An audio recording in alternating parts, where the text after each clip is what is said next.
서울 성모병원의 오규철입니다. 저는 8분보다 훨씬 더 짧게 끝낼 수 있을 감사합니다. 것 같고 제가 그냥 케이스만 쭉 보여드리고 패널 선생님들 의견을 오히려 여쭤보고 싶습니다. 케이스는 남자 68세 환자분이셨고 예전부터 애플트 체스트 페인이 있었는데 최근에는 이제 레스팅 페인이 생겼다고 하는 이런 난 ACS를 의심하는 그런 피처를 가지고 있었습니다.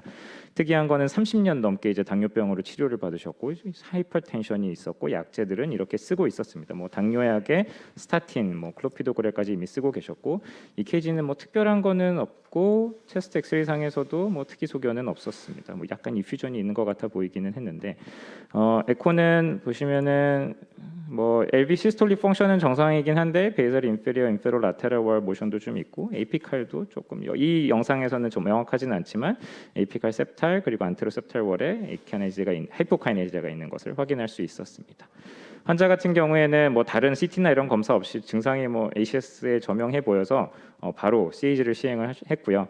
보면은 여기 LAD가 프록시말부터 디스탈까지 디퓨즈하게 리전이 있으면서 특히나 이제 메인과 프록시말 LAD 칼시피케이션이 심한 것을 볼 수 있습니다. 크레니얼 뷰들은 이렇고 코달 뷰에서 보시면은 여기 에센트릭하기는 하지만 꽤 프록시말 LAD에 시그니피컨트 스테노시스가 있고 디스탈 서크도 보면은 OM과 서크에도 병이 어느 정도 좀 있습니다. RCA 같은 경우에도 여전히 여기도 다 칼시파이드 리전이고 미드 RCA에 약간 이센트릭한 리전이 있고 PL 쪽이 조금 한 인터미디어트 리전 정도 있습니다. 그래서 종합을 해보자면 68세 남자고 non-ST ACS, 언스테이블 엔자이나에 뭐 엔자임은 다 괜찮았습니다. 수리베슬과 디퓨즈 헤비 칼시피케이션이 있었습니다.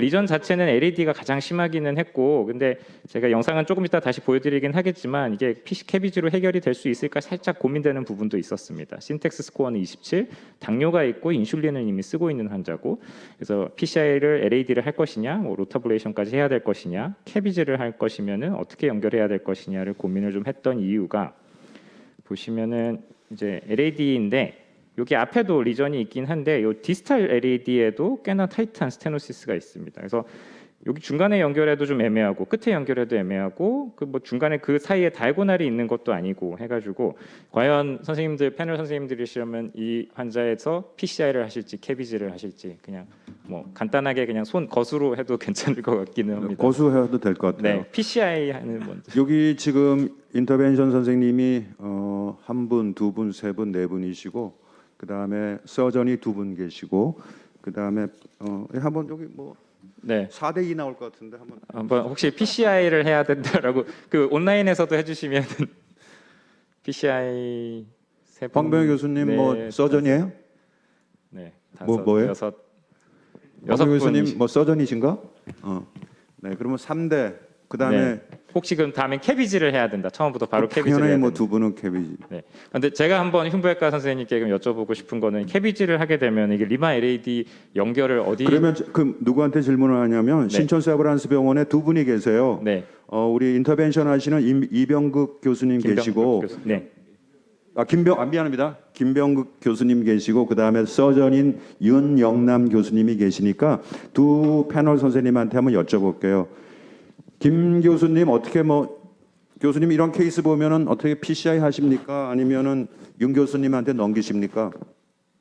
예, 뭐 참고로 유영남 교수님하고 저하고 완전 메이트로 항상 수술하고 시술하기 때문에 저는 뭐 굉장히 많은 케이스를 유영남 교수님이랑 같이 상의합니다. 이제 그거랑은 별도로 이 케이스 같은 경우는 워낙에 디스탈 런오프도 좋고 디스탈 베슬이 아주 좋기 때문에 그냥 뭐 PCI를 두 군데 작지 않은 혈관 꽤 그냥 옵티미제이션 잘 시키면서 할 수 있을 것 같아서 저는 뭐 이 경우는 별로 고민 안 하고 그냥 PCI 할 것 같습니다. 지금 안 들리? 들리는 들리고 있습니까? 안 들리나요? 들립니다. 선생님 들립니다. 예. 제가 들리나요? 예, 윤영남 선생님. 예, 잘 들려요. 네. 지금 뭐 김병욱 교수님 말씀하셨지만 뭐 굉장히 뭐 좋은 파트너로 일을 하고 있고요. 제 생각에는 지금 수술을 경험해 보면 저 디스탈 LAD에 있던 타이틀 리전을 스텐트를 해버리면 이 환자가 60세라고 그러셨나요? 68세입니다. 네, 68세죠. 이게 시간이 지나서 만약에 스테노시스가 생기거나 그러면은 이제 그 다음에 이노퍼러블이 됩니다. 디스탈 그거를 이제 항상 우리가 이제 지금 계속 디베이트를 하고 있는 게 캐비지냐 PCI나 그 계속 얘기를 하고 있는 것 중에 하나가 롱텀이 어떻게 되느냐에 대해서 분명히 고려를 해야 되고요. 만약에 이 사람 그런 똑같은 리전을 갖고 있던 사람이 예를 들어서 10명 중에 1명이라도 이런 문제가 생긴다 그러면은 그 다음에 이 사람은 다행히 이스케믹 카디오마이오패시나 이런 안 좋은 양상으로 빠지고 결국은 이제 클리니컬하게 굉장히 모탈리티를 유발할 수도 있기 때문에 제 생각에는 실제로 만약에 저 리전 같은 경우는 수술하는 데 전혀 문제가 없습니다. 리마일레이디 지금 3베슬이었나요? 제가 그 3베슬은 맞는데 사실 서크랑 예, 그 RCN은 RCN은 약간 타이트하지 않죠. 인터미디어트합니다. 그렇죠? 네네. 이런 경우라면은 정말 미드캡을 시행을 하고 나중에 PCI를 고려하든지 그렇게 해도 전혀 문제가 없을 것으로 생각이 됩니다.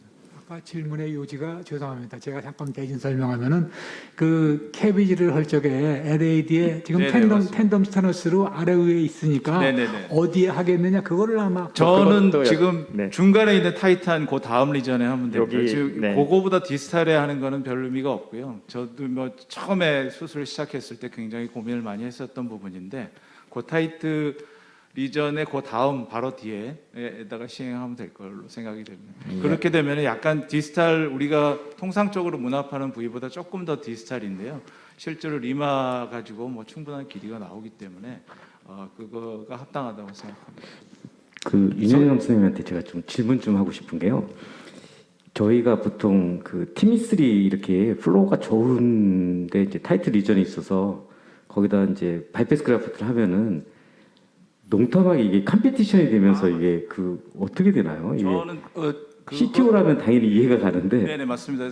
장쌤 말씀하신 것처럼 만약에 이게 CTO라면은 전혀 그건 네, 고민하지 맞아요. 않는데 지금 머더레이 스테노시스나 마일드 스테노시스 그런 경우에 리마 아트리얼 그래프트를 대게 되면은 이거는 컴피티션이 아니고 나중에 이제 완전히 오클루전 될 가능성이 굉장히 높습니다. 그래서 저희도 우리 트레이닝 시키는 우리 밑에 서전들한테 만약에 LAD가 70% 미만일 때는 꼭 컴포짓 그래프트라고 있습니다. 우리가 컴포짓 그래프트라고 해서 리마에다가 사페너스페인이나 다른 인터널 만마리 아터리, 레디얼 아터리 같은 걸 연결을 하는데 그런 컴포짓 그래프팅을 하지 말고 그냥 싱글 플로우를 꼭 주도록 해라.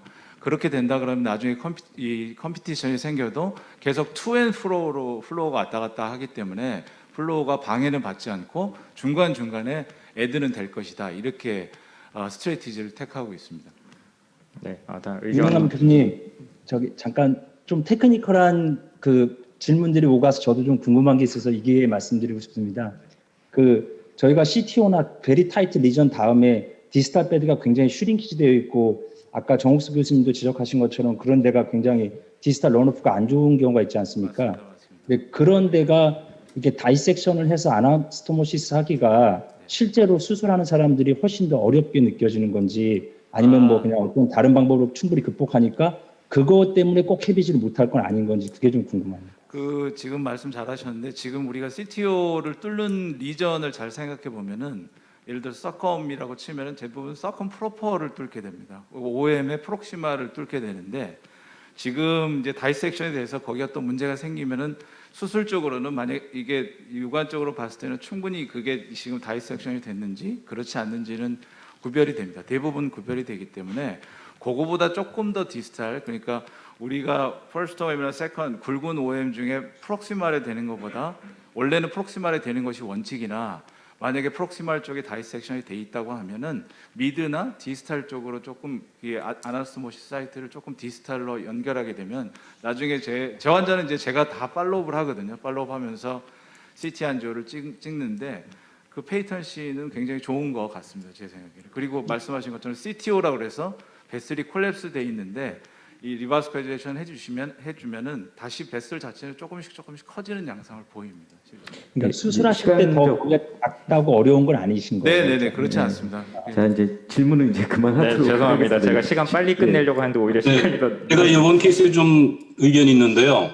네, 저 국제정보병원 윤수님입니다. 근데 저는 이런 케이스에서는 그 두 번째 스테노시스 있는 부분에 디스탈 부분에 있는 것을 포함해가지고 거기서 아트로토미하고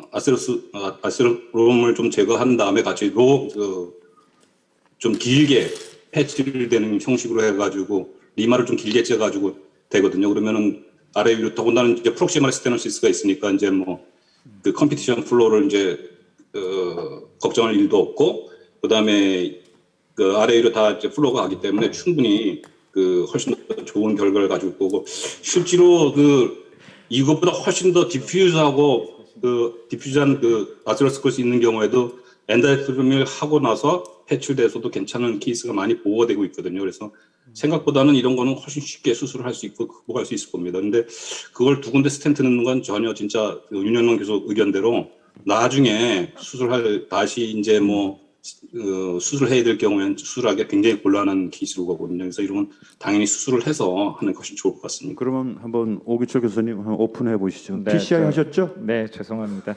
제가 환자를 설득을 하지 못했습니다. 그 벌룬은 되게 잘 넘어갔습니다. 근데 당연하지만 칼슘이 많기 때문에 안 늘어납니다. 그래서 이때도 다시 한번 멈추고 캐비지 가능성이 있긴 했는데 제가 이게 굉장히 초기에 거의 작년 초에 했던 케이스인데 또 로타까지 용감하게 했습니다. 로타도 용감하게 1.5mm 벌을 했고 잘 돼서 다시 한번 벌룬 해보는데 또 안 펴집니다. 그래서 또 다시 한번 잠깐 고민을 했는데 열심히 하다 보니까 결국 벌룬은 잘 펴졌고 스텐트까지 다 됐습니다. 앞에 프록시멀 LED까지 다 됐고 길게 스텐트 되면은 진짜 혹시라도 나중에 뭐 어디 연결할 데 없고 뭐 걱정이 돼가지고 뒤에는 또 짧게 하나 더 돼가지고 파이널은 뭐 괜찮게 뭐 제가 100점은 아니지만 그래도 어느 정도 만족스럽게 오스까지 해가지고 다 됐고요. LED 서크랑 RCA는 따로 리바스쿨라이제이션 하지 않고 나중에 환자 외래에서 TMT를 해봤는데 이스케미아 소견은 없어서 환자는 뭐 증상 없이 일단 잘 지내고는 계십니다. 근데 앞으로 조금 더 이런 환자들에 있어서 캐비지에 대한 것은 열심히 고려해 보도록 하겠습니다. 네, 감사합니다.